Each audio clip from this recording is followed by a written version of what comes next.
நீ வசரம் மிக வசரம் நான் எட்டி தொடவா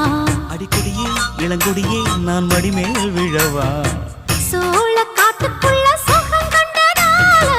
காளங்கண்ணு குட்டி தூக்குதுவால மாமனுக்கு தாங்கவில்லை இனி மாறாப்புக்கு வேலை இல்லை மூணு முழம் மல்லியப்பூ உன்னை முட்டைக்கண்ணால் பாக்குறதோ முட்டைக்கண்ணு மல்லியப்பூ உன்னை முட்டை சொல்லி கூப்பிடுதோ நீ காவலுக்கு மட்டும் இல்லையா எங்கட்டிலுக்கும் கெட்டிக்காரையா நான் சொடக்கெடுக்க சொல்லி தரையா நீ கிட்ட வாயா மல்லியப்பூ என்ன முட்டைக்கண்ணா பாக்குதடி முட்டைக்கண்ணு மல்லியப்பூ என்ன முட்டை சொல்லி கேக்குது